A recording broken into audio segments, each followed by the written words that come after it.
things that are really important in instigation. One is to get out of your self-judgment and stop panicking and thinking that change is a problem to be solved. Change is not a problem. Change is our means of growing and expanding ourselves. So that's the very first thing, to calm ourselves, because what we're feeling is just absolute panic. I've been there. I still get there in moments, right? And then I remind myself, wow, okay, hold on. This is like a big roller coaster and we're at the top, right? And it's like, we're going for a ride. So see if you can go toward it, the expression of leaning in. Secondly, then also you can ask yourself, what do I need to be able to do this? Sometimes we need to line up some support, right? Line up some people that are willing to be there for us as we embark on this change. Sometimes we need a little bit of information. We need a book that can help us. This book is very much meant to be that way. It's meant to companion people through change. And there may be other things that we need. So it's about creating readiness. And then finally, there's a great question that we can ask ourselves when we feel stuck. We can say to ourselves,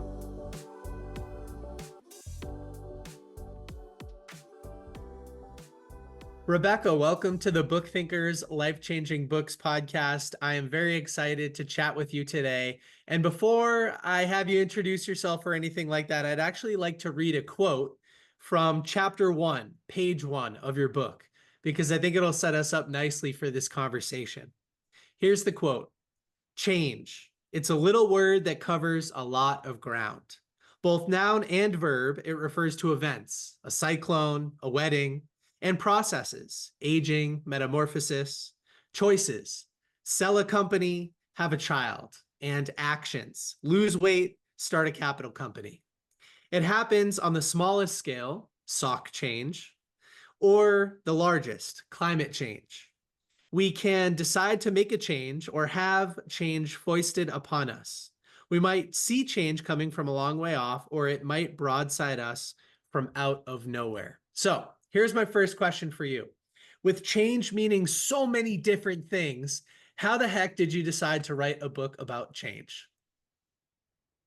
That's a great question. I actually resisted writing a book about change for a really long time. I had many other sort of themes or central sort of ideas that I wanted to cover. One of them was being human. But when I started thinking about this book, it was way back in 2013. And being human was a little bit kind of woo-woo at that time. I mean, now it's like everybody's talking about it. But I thought, wow, I got to choose between something super esoteric and something that is so ubiquitous. I mean, there are hundreds and hundreds and hundreds of books on change. If you think about it, really every book that's written is about change, if you think about it. And your whole podcast, I mean, I love being on here because every book you talk about is about change.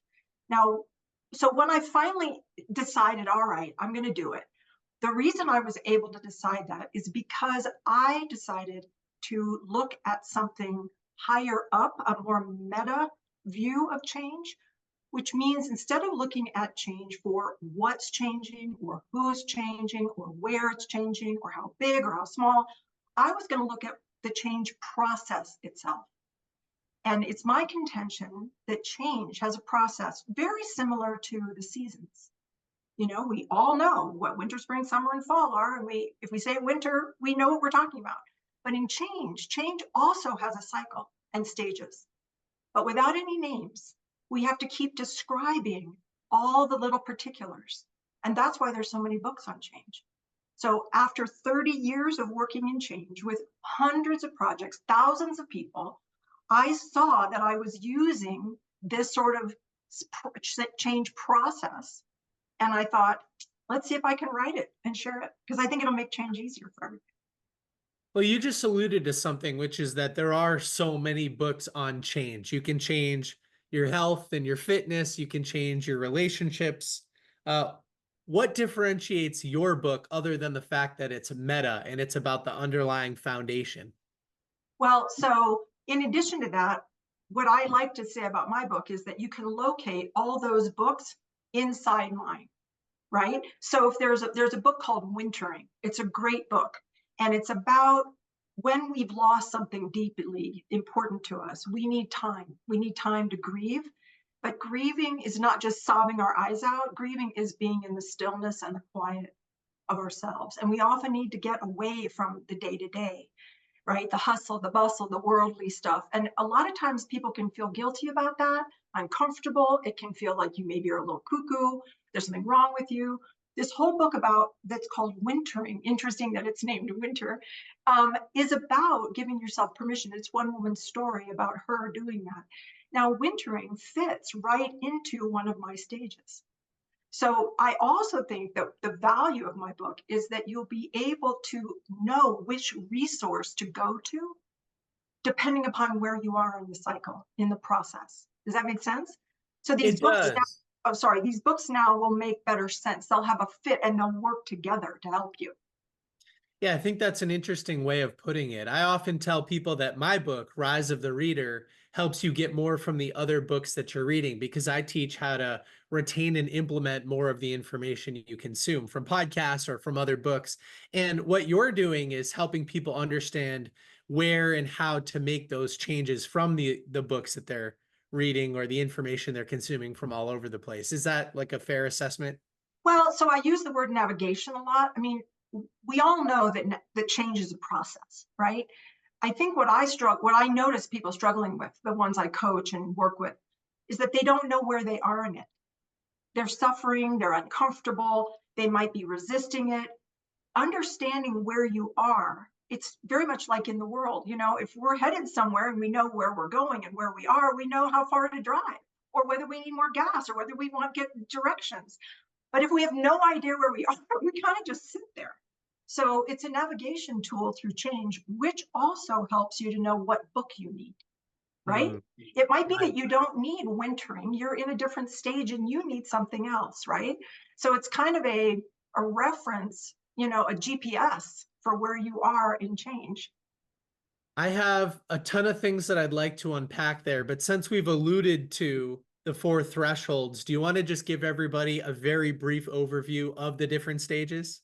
Yes, absolutely. So the first one is instigation. And I called it that because it's where change starts. It starts rearing its little head. Now, if we want change, we often don't even notice it, right?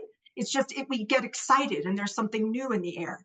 But if we don't want it, then we get really uncomfortable. Something's starting to destabilize. Something's not working that has worked forever. And it doesn't matter whether it's in your personal life or whether we're talking about global environmental change, right? The way we live on the planet no longer working so well. We got to figure out something. So the instigation stage is where change is first appearing, and noticing is so important in that stage.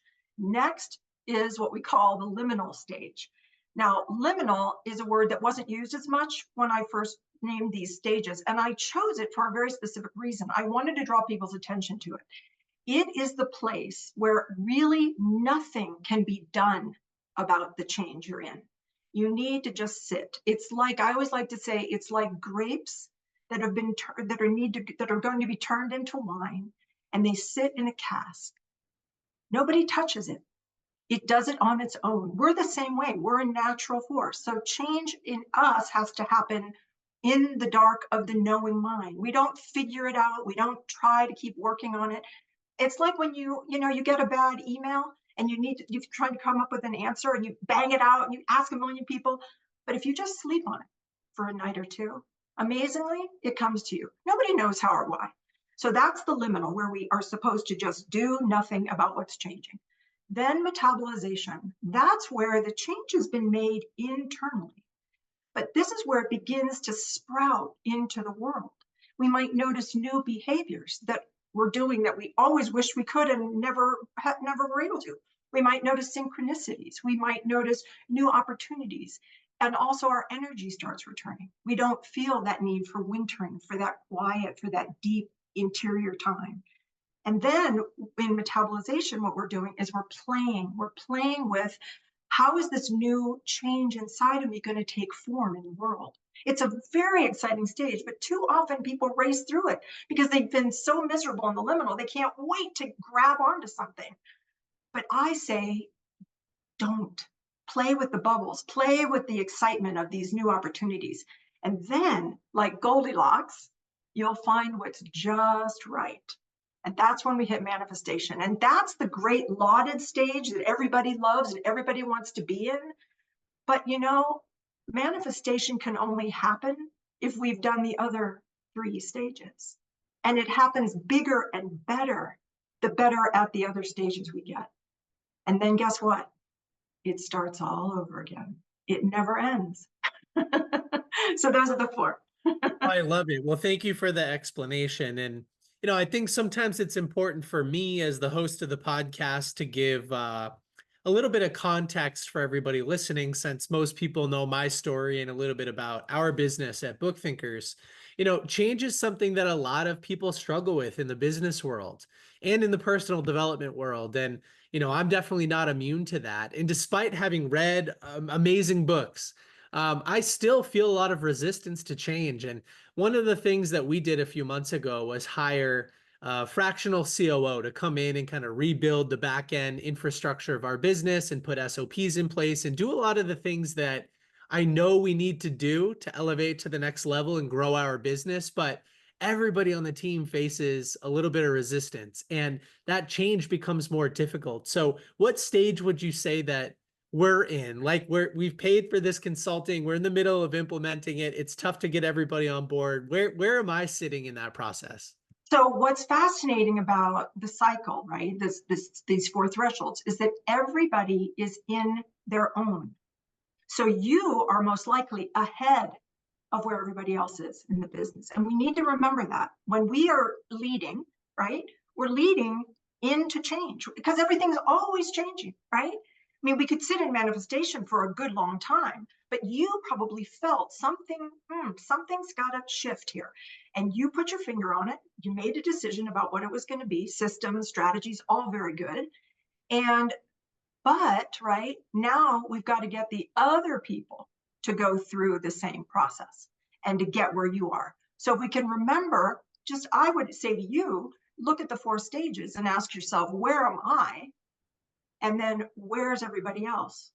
And how can I talk to them to help them move ahead, move forward? And I do a lot of that in my work with groups, a lot of that. Yeah, I think that's a great suggestion. It's almost scorecard everybody and see where they are in the phases and, in the stages, and then, kind of work with each person individually. And I was actually recommending your book to the consultant that we're working with, because I think that your language and your system would be fantastic for him to implement. Oh, fabulous. Thank you very much. Yeah, you're welcome. So in the beginning of the book, I thought this was a really interesting metaphor. You talk about the mollusk as a metaphor for change. Can you describe what the heck that means to everybody? Well, the actual metaphor is the nautilus. And Yes. everybody knows what a nautilus is, right? In fact, the picture behind me is the cover, a picture of my book. And this is not obviously a nautilus. This is bridges, 3 bridges. Thank you for showing that. With the river underneath. And what this is trying to show is that change is like a subterranean river. It is always flowing, right? But we move through these thresholds, right? So I picked the nautilus, one, because it's an enduring symbol. It's been here 500 million years. That's 200 million years before the dinosaurs. I mean, this thing is ancient. Most people know it for its shell, its beautiful spiral shell. But the thing I learned about it in terms of its biology is that its change process is absolutely fascinating. And just quickly, it's a little mollusk. It's a little rubbery creature inside this beautiful shell. And it grows just as we do. And it outgrows the part of its shell that it's in. And so it needs to create a new, bigger chamber, is what it's called, a chamber. And so what it does is it creates the shell and it moves into this chamber, and then it seals off the old one behind it, right? And each of those beautiful ribs inside the shell that we see that make the different chambers is what makes that gorgeous spiral, right? And so what it's doing is it's just growing in that spiral pattern. And what I loved about it is that it's brilliant. It brings its past with it. All those past chambers stay with it, and they create greater buoyancy for it because each one of those is gas filled. And that means it can move through the ocean better and find more food sources and so forth. So as it grows, it's expanding. And this is a great metaphor for us. We don't leave our past behind, and we leave places and things behind, but all of our experiences are with us and can inform us for the rest of our lives. So, Rebecca, I love that metaphor. I think that's really interesting. And I want to go back in time with you to your past, since we bring our past with us, and talk about your time moving 5 times before the age of 9 and attending 10 different schools while you were growing up. So I can't even imagine what that was like in terms of managing change. How do you think that those experiences helped your ability to adapt and thrive in new environments? Yeah, I absolutely know that that life circumstance would have, was pivotal for me. I was the only person in my family to have that experience. Of course, my family all moved together, but even when we would move, I would still change schools nearly every year. It was circumstantial. It was very, very strange. And I didn't like it. I suffered a great deal. And I remember my mother would say to me when I would come home crying in third grade about how boys teased me or girls would shun me, um, she would say, remember, the first 3 weeks are always the hardest. And that told me something right there, that there was something the same every time. And if I could start to pay attention to what was the same rather than what was different, I could perhaps feel more at ease. That discovery was the beginning of my work for my entire career. That's really interesting. So, as you would transition to a new school or a new environment, you came to expect that things would be difficult over the first couple of weeks. And once you realized that it was going to be that way, that it was the same, and you expected it, it probably shocked you less and it allowed you to adapt a little bit more efficiently. Is that right? Exactly, exactly. It also, going through that much change that young, honed my ability to really read people, read fast. It was survival, right? So where was I going to feel, pain? Where were people going to bother me and tease me and harass me? And where were my safety people? And I also started to really rely a lot on teachers. And I think that also helped me mm, sort of get a different perspective in the world. I mean, my teachers often became friends to me because they were adults and I think they understood better what I was going through. Does that make sense? Whereas kids, they'd been there their whole lives. They didn't think about it. I'm just the new kid, right? Yeah, it does make a lot of sense. And it's funny that the things that cause us a lot of stress or anxiety or trouble as we're young oftentimes create the superpowers that we can apply to our professional life in the future. I mean, if you didn't go through that experience, you wouldn't have developed the same level of awareness, pattern recognition, and the ability to read people so efficiently, which is what's created your entire profession in the business world. So I imagine today when you step into a business and you're sort of what's the term, like a change agent, a change companion, to use your language. All of those skills originated back then. That's right. And I would say that's true of all of us for our whole lives. The things that cause us to suffer are often the greatest crucible for bringing us to our bigger selves. And if we can know that and trust that, we can more easily move through even very difficult, unpleasant times. Yeah, yeah, fascinating. And your journey did not get any more normal after that. I mean, from translating 18th century documents in the Vatican archives to leading arts companies, organizations, ballet, and things like that.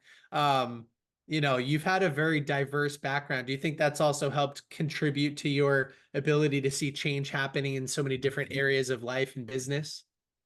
Yeah, and I also think I want to say this to you and particularly to your listeners. I do believe this podcast is very much about change, and a lot of people that are drawn to it probably have more of an aptitude with it than a lot of the general public, I would think, because they're drawn to learning and about how to change easier, better, faster, bigger, right? So the thing that is important about this is to remember that change, the ability with change is an aptitude, just like being good with numbers or music or not having a fear of heights. But unfortunately, because change isn't viewed that way, if you're good with change, people just think either you're a genius or you're crazy. And if you're good with change, which I am, I mean, I was born in change, raised in change, right? As we all are, but mine was very accelerated, right?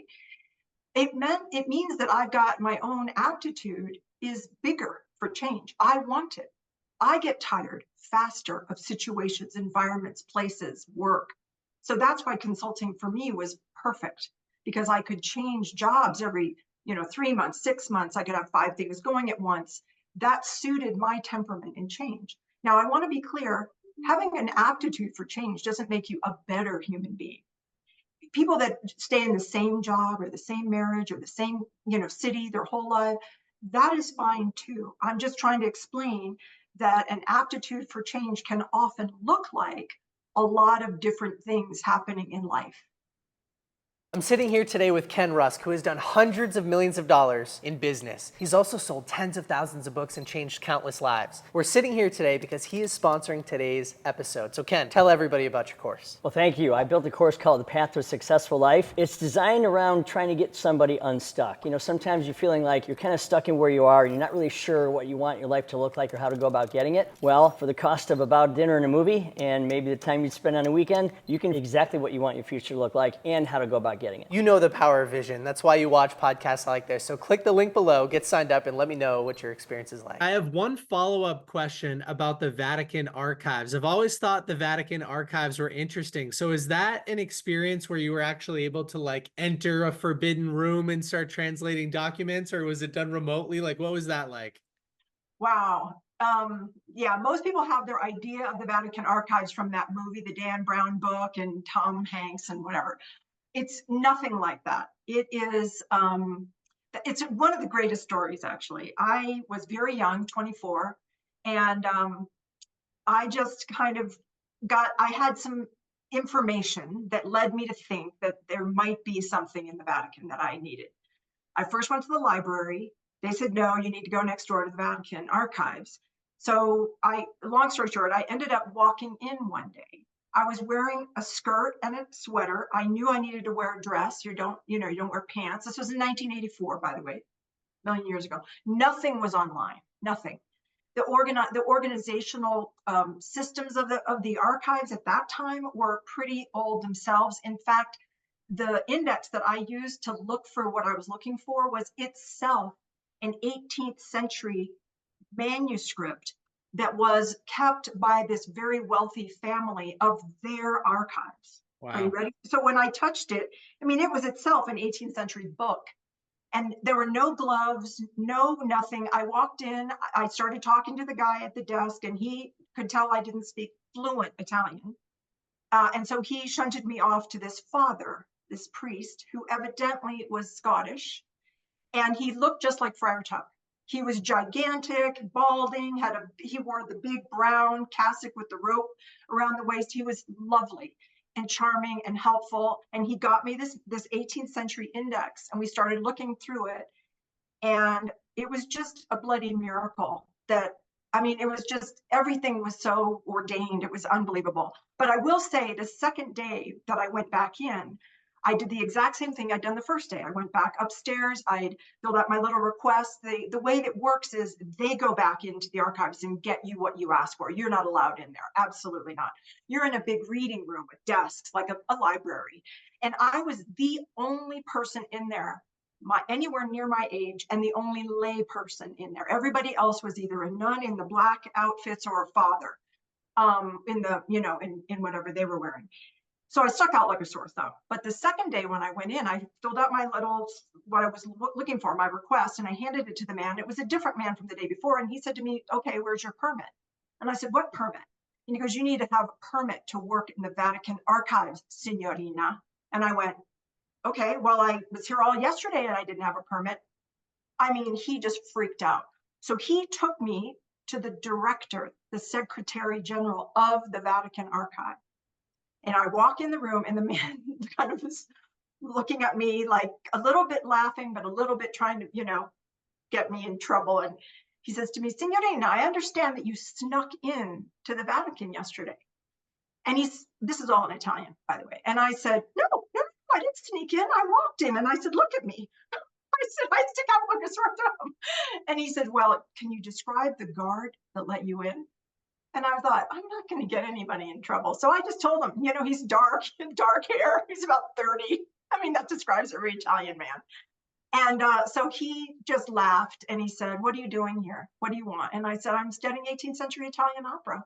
And the Italians love opera. So he said to me, all right, signorina, I'll give you a permit. You can have 3 days. Oh, wow. That truly is an amazing story. And it's a lot of fun to hear you tell it. You're a great storyteller. I can envision this entire thing happening. What a fun experience to have in your early to mid 20s. And I think that part of the reason that you're so comfortable with change and that you've developed this awareness and skill set is because you've had so many different experiences. And I would encourage anybody listening to the show today to be a little bit more curious and to get out there and try new things, because whether you're scuba diving or whether you're, in the Vatican archives translating like old, Latin documents or whatever the case is, like that's how you get experience, and the experience leads to connections in different areas of your life and business. And anyway, it's just such a fun experience that you've had in life. Well, and it was definitely, it was the experience of doing the work, finding these letters was about perseverance and also connecting with people, getting their help, and following breadcrumbs. And that's very much like how we can go through change. Is change happens to us with little signs and little indicators. It doesn't happen just whoa. Now, I mean, sometimes we get broadsided and we're in a big change all of a sudden, right? If somebody dies or we have an accident or we get fired or whatever.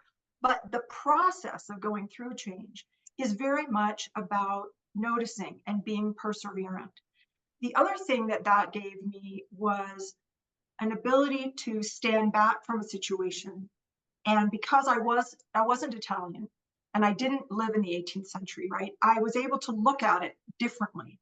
I mean, very much like historians do look at history, but I was looking at myself because I was a singer and I wanted to understand the roots of my tradition, women singing. And the best and biggest singers of all time were 18th century Italian opera singers, women.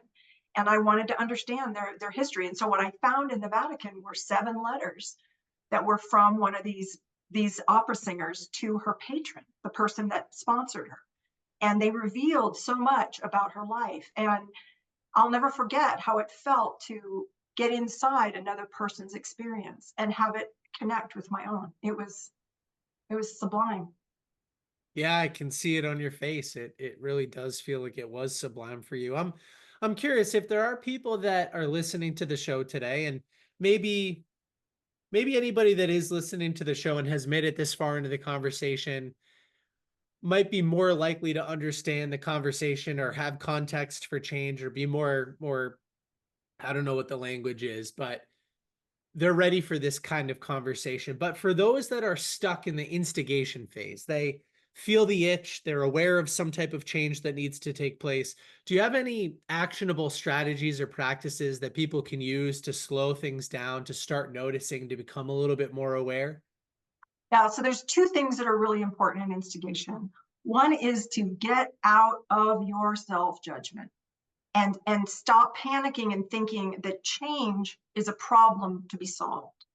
Change is not a problem. Change is our means of growing and expanding ourselves.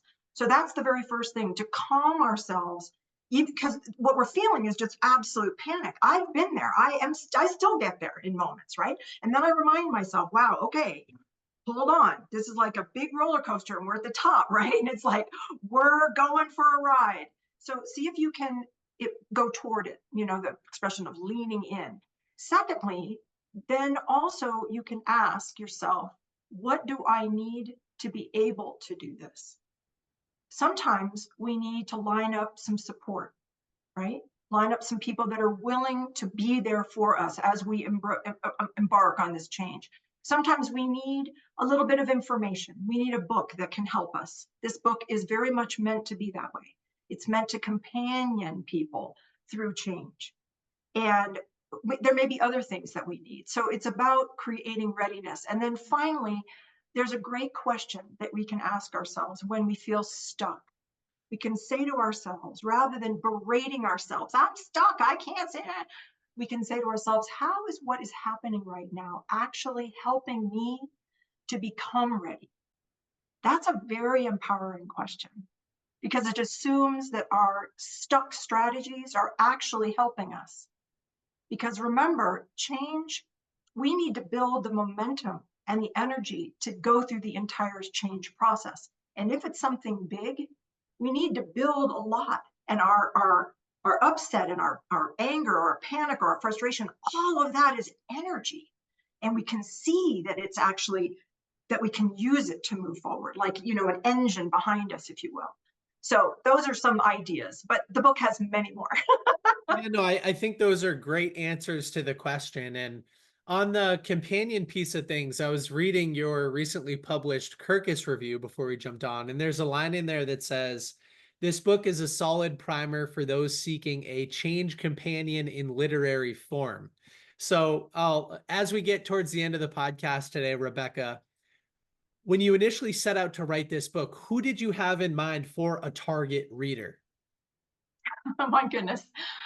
That was the most difficult part of this. In fact, I resisted writing a book for a very long time. And the reason is because when I'm talking to one person or even a group of people, I can read so fast where they are, I know exactly what to say. I can tell where they are in their change process. I can tell what their metaphors or their sense of things is, and I know how to speak to them. So thinking about writing a book about change, which is the most ubiquitous experience if you think about it, right? Everything living on the planet changes and beyond the planet. So to think about writing a book, I was like, who in the world am I writing to? Am I writing to the people who absolutely hate change? Am I writing to people who actually love change and embrace it for themselves? Am I writing to people who are working with others in change? And I decided that I just wasn't willing to segment. The problem with change for me is how much we slice and dice it, right? We have books on financial change for this kind of business. We have books on this little piece. All of that is great, but I was committed to writing a book that would cover it all. So if you notice, as you read it, I used examples from everything I could think of. And I used voice and expressed experiences and strategies that would cover sort of the panoply of the types of people that might read this, because I'm trying to bring us together in change, as opposed to saying, well, I'm only going to talk to the change practitioners, or only talking to the individuals who are good at change, or I'm only going to talk to the people who think they hate change, right? Because if you think about it, we've all hated change somewhere, sometime in our lives, right? Even no matter how good we are at it, we've all hated it at some point. Yeah, it's true. And I think that so obviously you have the competence side of things down. Like, you use all these examples, you're well studied, you've done a ton of consulting, you have all of these different experiences. And that all helps me say, okay, you're a credible person to write this book. But like, charisma and know-how also has the warmth side of things, which involves, I don't know, compassion, for instance. And given your experience and the different services that you've or the different experiences you've had in service, like from the federal grand jury stuff to hospice stuff, like, you come across as compassionate and warm at the same time. And I think that the balance between those two things, I don't know, it makes me feel like you're the right person to communicate this message in a lot of ways. Thank you very much. Yeah. Yeah. I think that's the other thing. That's the other thing about change is it, when you see people, like I have thousands and thousands of people in so many different situations suffering in change, I think your compassion really grows. And I wasn't always like that. I was more impatient because I am good with change. And so I'd be kind of like in my mind going, come on, let's just do something already, right? But then over time, I realized, right, that everybody's path on their journey of change is theirs, and it's for a reason. And my job is to be with them wherever they are, not wish they were somewhere else. And the more compassionate I am with others, the more compassionate I am with myself. Right. It's a two-way street. It is, yeah. And I Yeah. remember you talking about that realization early in the book, that just because you're comfortable and literate and aware and understanding doesn't mean the entire workforce that you're working with is. And so you sort of need to back up a little bit and get back to the basics, which I think is important. As we get ready to wrap up, two final questions for you, Rebecca. The first is, where can people go to learn a little bit more about you or grab a copy of the book?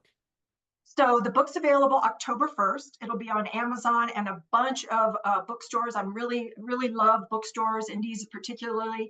And there's a list on my website. At my author site, it's a little long here, but it's my name, RebeccaBorlandReynolds.com. And that's RebeccaBorlandReynolds.com. And That's also my Insta handle. We'll get all of that in the show notes so it's easy for people to click to. Okay, the final question for today, since Luke was not able to join us. He loves to ask, if your book disappears, all of your experience, any podcast interviews that you've participated in, it all disappears, but you can leave the world with just one message, what would that message be? Trust your innate process, your innate ability to change.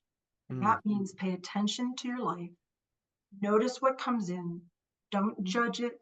Don't compare it to other people, but use it for yourself, for your own growth into your own unique, beautiful version of who you are going to become the rest of your life.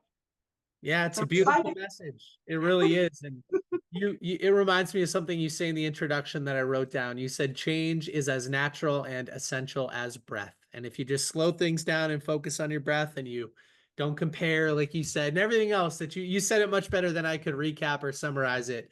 Just do what Rebecca said, everybody. All right, Rebecca, thank you so much for the conversation today. And for anybody that is listening to the show, you can also check out some of our book reviews on Thresholds of Change on Instagram as well. Thank you. All right.